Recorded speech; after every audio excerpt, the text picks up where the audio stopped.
This is Minimalish. I'm your host, Desiree, and before we get started, let me be clear. This podcast isn't just about minimalism. It's a podcast about living fully. Over the past few years, I've learned that living with a little less in our homes and on our calendars leads to less cluttering up our minds, which simply helps give us the space to give our time and thoughts to the things that actually matter. So what do we talk about on here? We talk about minimalism and decluttering and how to get there, yes. But we also have conversations about pursuing intentionality in the things that matter, like our motherhood, faith, relationships, work, and mindset. Minimalish is a podcast for the woman committed to contentment and loving the life in front of them, committed to living with a little less so they can create space for the things that matter most. What it's not about, how many spoons you should have, or any kind of rules or legalistic minimalism that promises you'll be happier if you just get rid of more stuff. Getting rid of stuff isn't what will make you happy. It's about the life you live with the new space you find. If that sounds good to you, grab a mug of whatever you like and stick around. I'm so grateful you're here.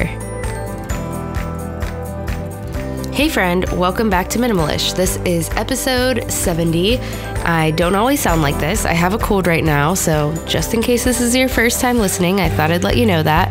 And I just realized that last week was officially 1 year since Minimalish launched. Now, I've been podcasting in this space for over a year because my husband and I originally started this together as the Minimalist Family Podcast, but I kind of can't believe I missed the milestone to where Minimalish actually came about and launched, which was February 6th of 2017, which is actually when I'm recording this intro to this podcast episode, so I guess I didn't really miss it. I just missed telling you about it until after the fact. So let's celebrate. Cheers with your coffee mug or glass of wine or cup of water, whatever you're holding in your hand right now, if anything at all. What a fun way to celebrate. Today's episode is actually about what happens when minimalism doesn't solve all your problems or when it actually just doesn't work for you at all. It probably sounds kind of funny that I would approach that topic because I do believe minimalism works and I do believe it helps us live a more intentional life. But I wanted to chat with my friend Indiana after I heard her talking on a podcast about her qualms with the minimalist movement. I thought her insight into how minimalism doesn't solve all your problems and that outer peace doesn't necessarily mean inner peace were just really interesting. So I opened up a conversation with someone that doesn't love minimalism. And actually, Indiana and I do talk about how minimalism and decluttering actually does help. Of course it does. But bottom line is it does not solve all of our problems. So what we do talk about today, Indiana just gives some tips of how she finds peace in her life, how she finds joy and order aside from minimalism. So how do we actually find peace in our lives? How do we actually seek joy? So that's what we're talking about today. And I just love it because intentional living truly is about so much more than just decluttering our homes and getting rid of our stuff. That's just a step that helps us along the way. Let me tell you a little bit more about my guest, Indiana Adams, today before we dive in and get started. She has been a trusted friend on the internet for over a decade. She used to have a personal style blog, which she'll talk about a little bit. And then she hosted conversations about parenthood on the Coffee and Crumbs podcast, which is how I was introduced to her. And now she has a new podcast experiment called Today by the Way, which is a weekly podcast for busy moms that's meant to feel like a quick chat with a friend, which I just want to note that when we were talking, Indiana hadn't launched her podcast yet, but she has since launched it. She launched it in December and I've listened to it several times since, and I can vouch for it that it is super fun. It keeps me a little bit updated on pop culture and other things that I am totally not in tune with on the average day. So I just wanted to let you know that I can vouch for that podcast. It is a really fun one, and we'll talk about that more in this conversation. So let's just dive in.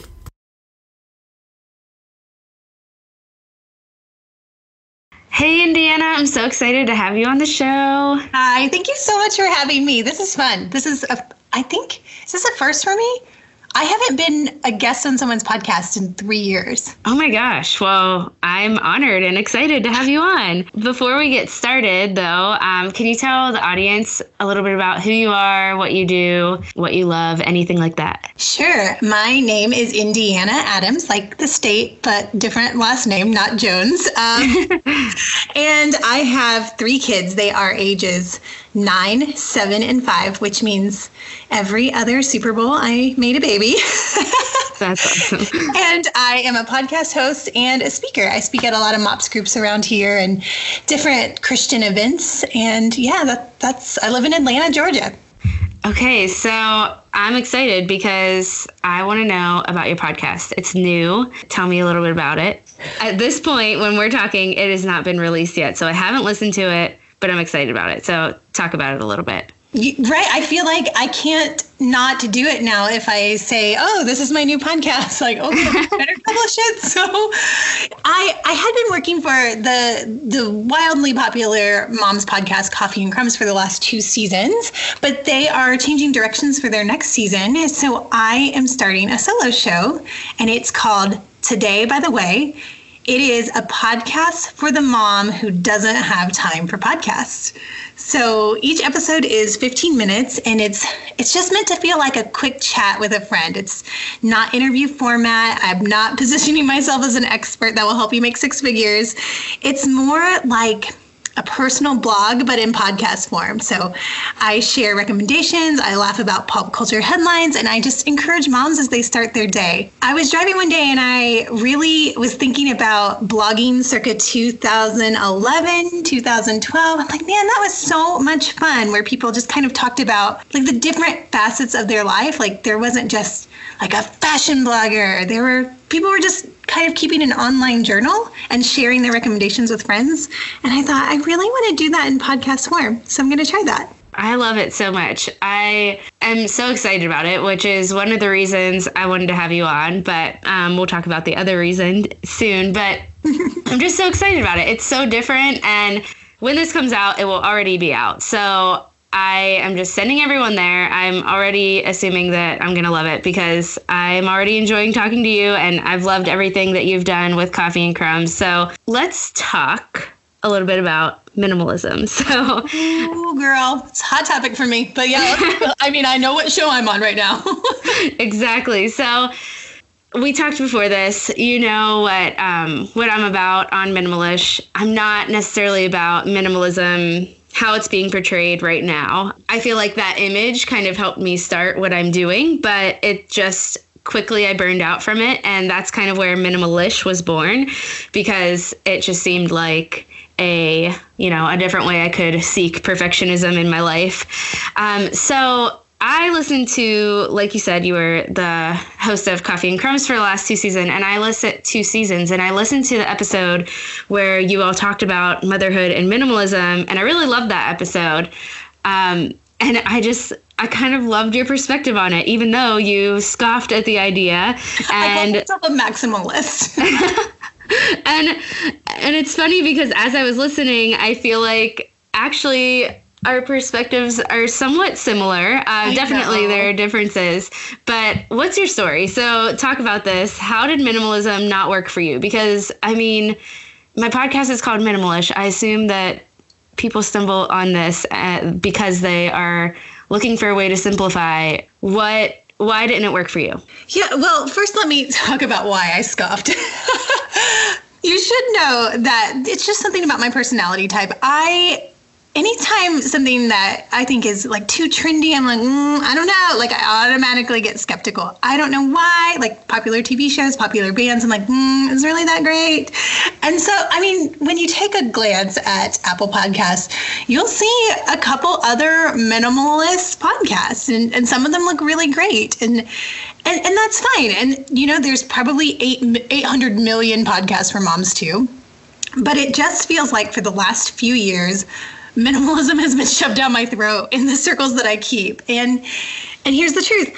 I don't scoff at actual minimalism in practice, but I am super skeptical when anything external is presented as a solution for peace internally. So that's kind of why I'm like, I don't know. Like, are you actually a minimalist, or are you striving for, like what you said, that Instagram, that social media aesthetic of minimalism?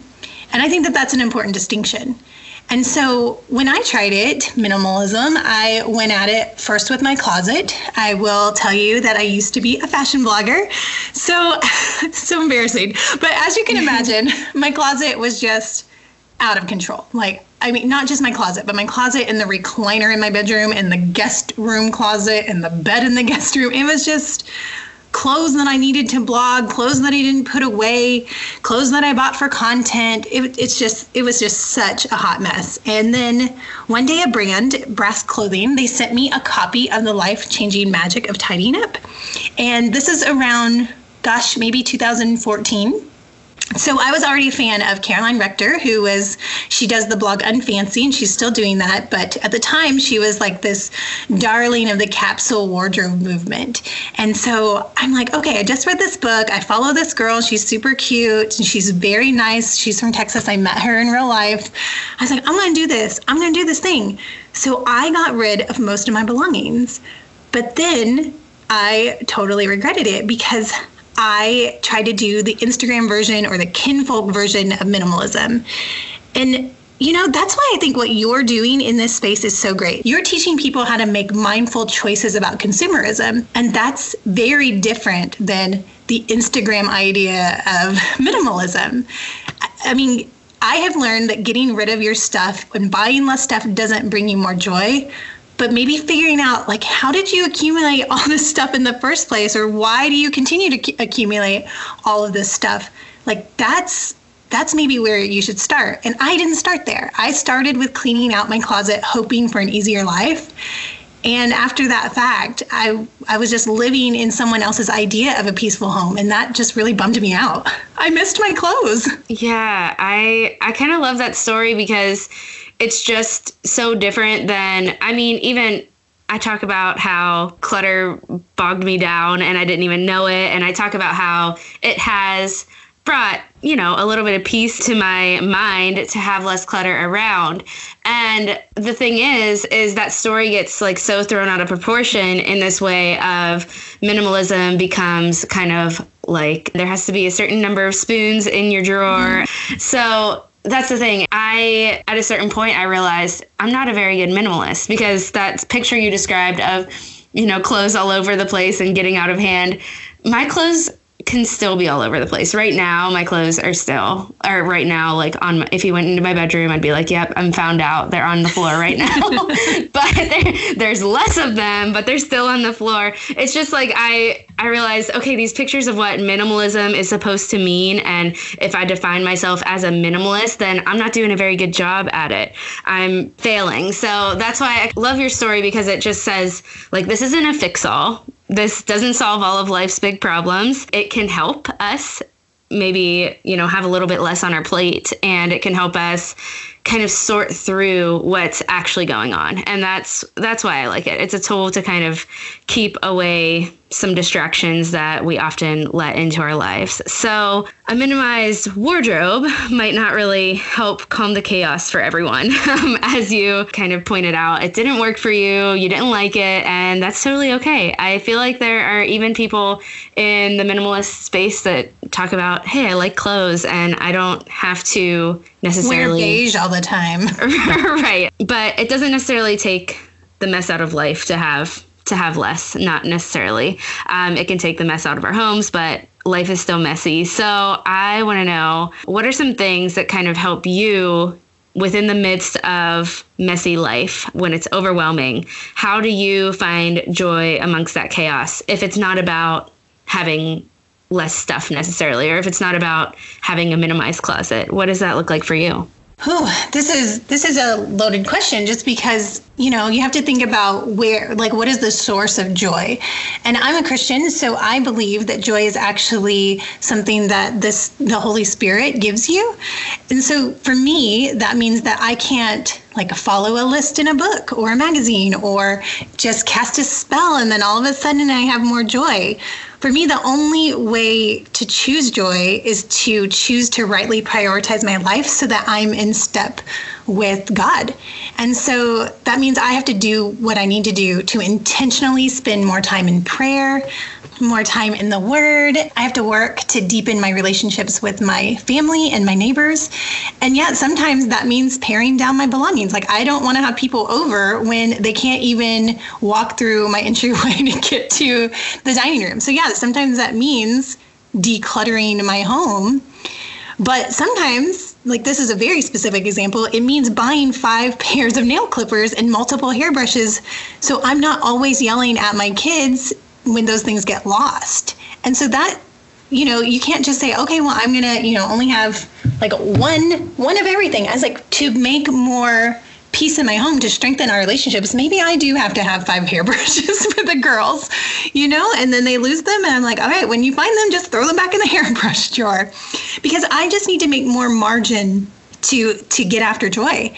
I need to be able to rightly orient my life around the one thing that gives me joy, and that's God and my family and my community and serving others.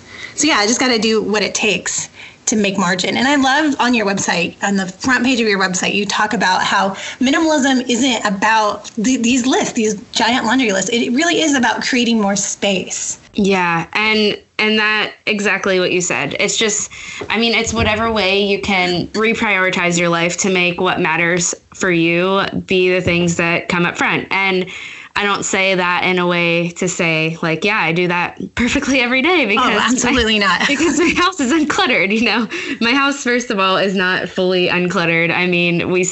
We have a toddler who throws stuff around. I throw stuff around. It's just, we live here. And I love that you said about the hairbrush thing, because I feel like there's this idea out there that if you have less clutter in your home, then you're going to be able to find things better or easier. And I just can never find things still. I don't know if that's true with little kids. I really don't. I've been after my girls for 3 days to clean the room, and I'm at the point where I just want to set it all on fire.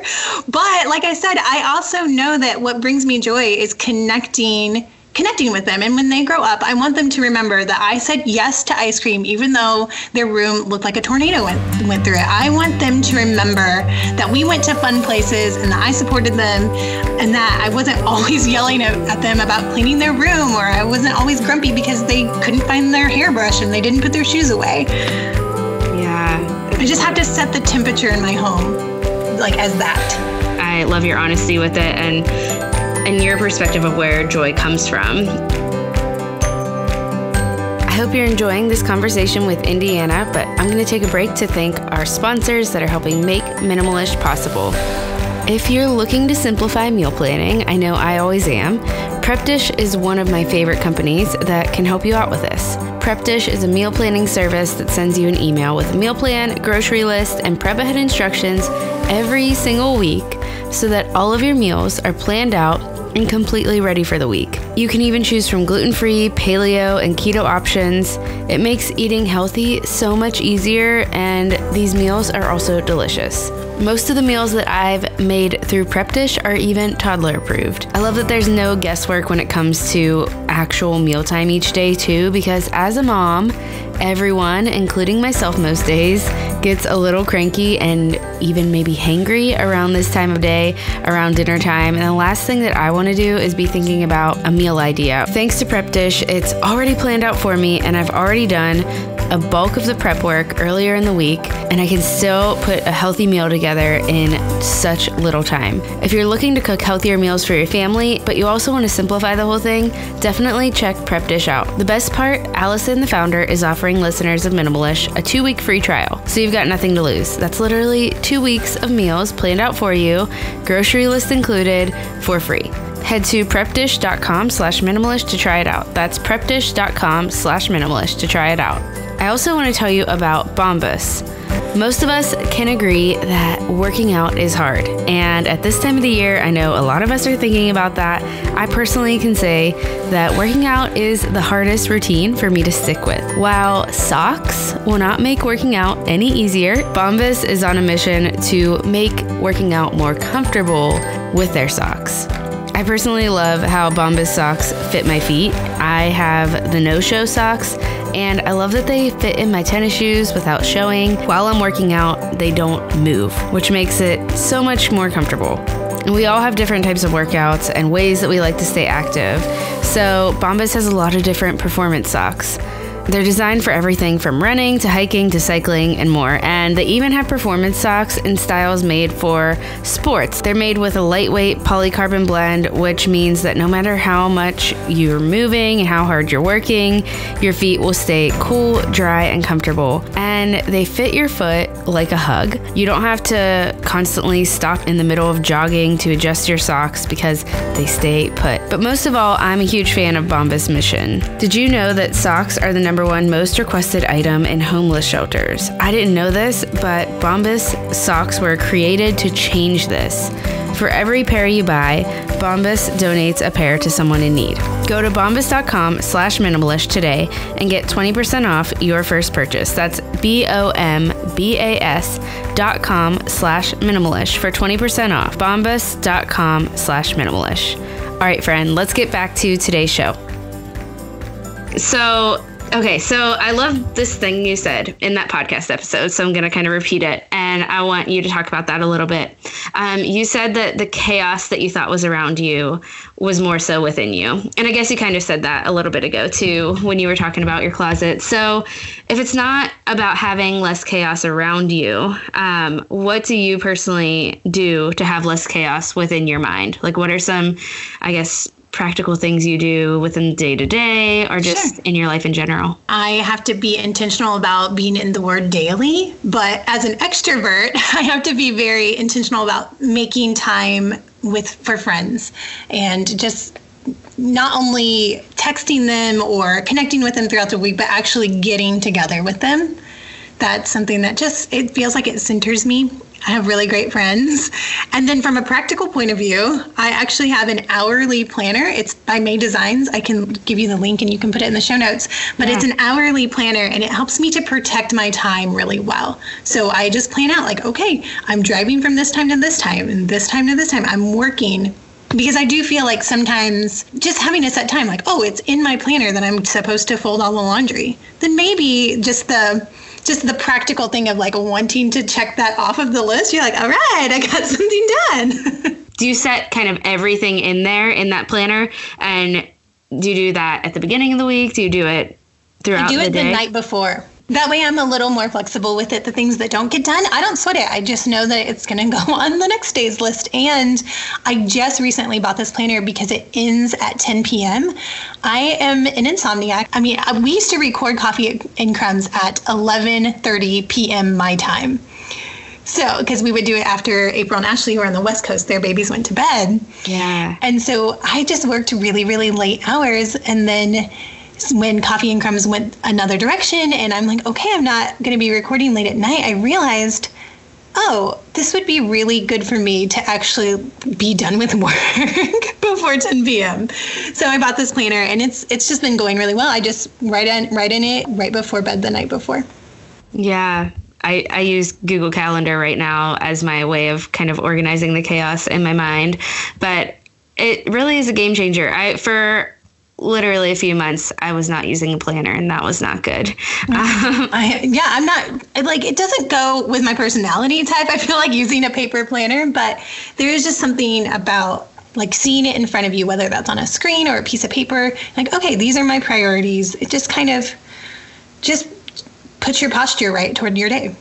Yeah. And also, especially, you said you have 3 kids. Is that right? I do. I have 3 kids and then a 4th. She's a long-term exchange student. She feels like mine because I've had her for 3 years and I'll have her for another year. But she's a teenager who doesn't drive. So I drive her everywhere. Yeah. So you have a lot to keep track of. I do. In that hourly plan. You need an hourly planner. I do. That's awesome. Okay. So you also talked about how you do keep your home like less cluttered. It's not like you live in a cluttered disaster of a home and you feel great about that. But yeah, it takes a lot for me to pull a trigger on a purchase. So I think that helps me keep my home not super duper cluttered. Now, don't look in the kids' play area. They play in the basement, and it's where I record, and I'm actually looking at just their toys shoved in a corner. I'm like, oh, they're not even in a bin. They're just shoved. All right, well, might have to take care of that later this week.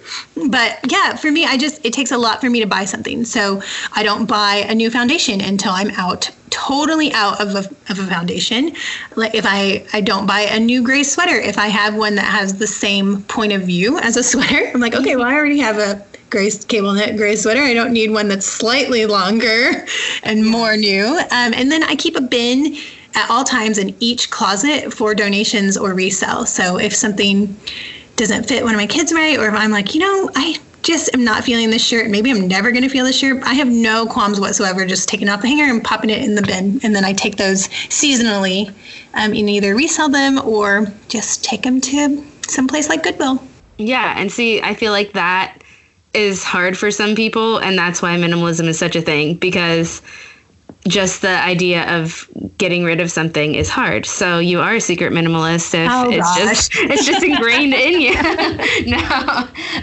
But yeah, those are just such, I feel like, simple ways to keep a little bit of the clutter at bay. It is fun to kind of have this conversation of, okay, what if minimalism doesn't really solve all the problems, and what other things can we look to for our peace and our joy, and make sure we're not chasing perfectionism. So thank you for that.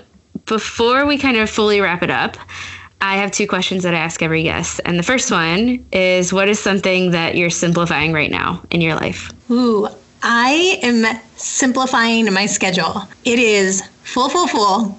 I mean, like I said, I have an hourly planner, yeah. But when I mean I'm simplifying it, it doesn't mean that I'm cutting things out, but I'm just being very mindful of blocking things into their own spaces now. Because of the work that I do, I have a podcast, I run a social media consulting company. I work a lot from my phone, and my work can always be in my hand at all times. So now I'm just trying to simplify. Okay, these are my office hours. Like, this is when I'm available to do social media for clients. And it's just been really, really good. And I can't believe that I wasn't doing that before. Yeah. What are some ways that you keep yourself to that? Do you have anything that you have to do, or is it just kind of like, okay, I've just had to have a talk with some of my clients that I just said, hey, I know that you used to be able to catch me on text at any time and I would respond right away. It's but what would really help me is when you have a request, if you would just send that to my email, and then I'll get to it during my office hours. That way it doesn't get lost in my text messages. And that way I can make sure that my attention is fully focused on what you need me to do. And so, it's kind of like selling it to them. Like, hey, these are my office hours, but actually this benefits you because I'm not just like, oh, I see it on my phone while I'm driving. I'll get to it when I can. Like, okay, if you see it in my inbox, I know that I'm going to get to it. And I'm going to be very, very mindful about how I complete that task.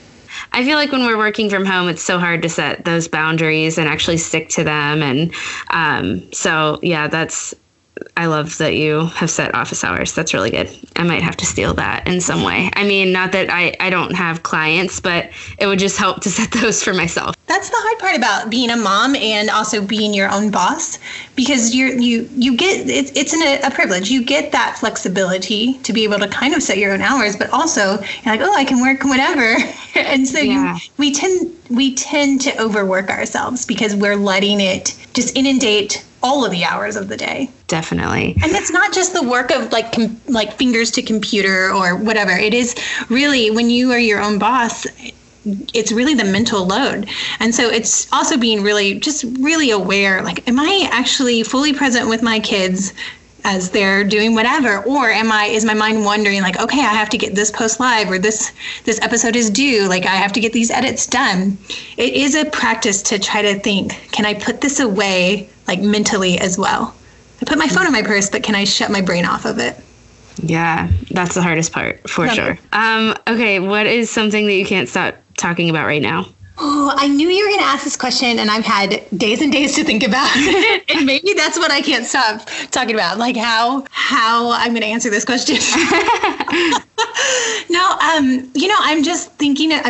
I drive 3 hours a day, so I listen to a lot of podcasts, and it's just so exciting. I went to She Podcast, which is a podcasting conference. It was the first one ever just for women. It happened here in Atlanta, and I'm just really in that podcast mind space right now, launching a new show and just listening to a lot of other women create content. And I'm really thinking about, like, how can I connect all these female podcasters in a way that's really fun and authentic? I used to run a fashion bloggers conference, and it was a huge success, surprisingly, despite like my inability to be a good organizer. It still was really, really great and fun. There are a lot of projects that are still going, came out of that conference. And so I'm like, how can I do that for female podcasters? So I've been talking with other people about my big dreams, and I really want to make something happen in 2020 in that space. Well, that's awesome. And I will follow along on that. You are invited to whatever that is. Good. That sounds great. I feel like sometimes working from home, kind of, what we were just talking about, and creative online business in general can feel so much like an island. So that would be amazing. Well, this has been such a fun conversation again. Thanks again for coming on the show. Oh, thank you for asking me. I know that I said I was anti-minimalism, but I mean, you're right. Maybe I am just a secret minimalist. I think you are. Indiana is so much fun. I'm so grateful I got to have this conversation with her, and I hope you go and check out her podcast. If minimalism doesn't feel like it's solving all your problems like you thought it would, I hope that this conversation encouraged you to find ways to seek peace other than just decluttering your home. Because of course, there are other deeper ways that we need to find that, and it's not necessarily found on the other side of the pile of your stuff, although that will provide some peace to let go of it. Indiana and I also talked about podcasting in this episode, so I wanted to let you in on something. Like I said at the beginning, have been podcasting for over a year now, and I've seen a lot of growth in this space, and I'm so grateful for that. But a huge passion of mine has been to help others share their story and share a message that's on their heart, specifically through podcasting. Of course, I think there are so many other ways to do that, but podcasting is such a fun way. It's such a great way to do that. And it's a great way to find people who need to hear the message that you have on your heart. So if you've been thinking about starting a podcast, I created a podcasting course. I talked about this a few episodes ago that I was creating this, and the course is finished. I have founding members that have been going through it since the very beginning, and they've been letting me in on what they need to know. And I've just poured everything I know about podcasting, all of my, quote unquote secrets to growth that people ask me about is all here in this course. And if you want to dive into it, the first time that I'm launching it, which is right now, I am doing it at a discounted rate, and I'm throwing in 2 group coaching calls for the people who join in this week. And we will be doing those like immediately in the last 2 weeks of February. So we'll be doing those group calls together in the next couple of weeks so that you can hit the ground running on getting your podcast started, or if you've already got it started, reevaluating and working on growth and even monetization of your podcast. So if that all sounds good to you, if you want some guidance in starting a podcast or in growing your podcast that you already have, I'm here for you. Go to DesireeEndries.com/podcaster. That's DesireeEndries.com/podcaster. And you can get all the details on this all-inclusive 6-module course that is going to give you step-by-step in launching your podcast, or if you already have a podcast, in growing it, in monetizing it, and in making it the best that it can possibly be. All right, friend, I am so glad that you hung out with me here this week. And if you love the show, would you mind sharing it with a friend? Share it on Instagram or whatever social media platform you spend time on, or just text it to a friend. This helps Minimalish grow. It helps more women be invited into this community. I'm so thankful that you would take the time to do that. And I will meet you right back here on Minimalish next week.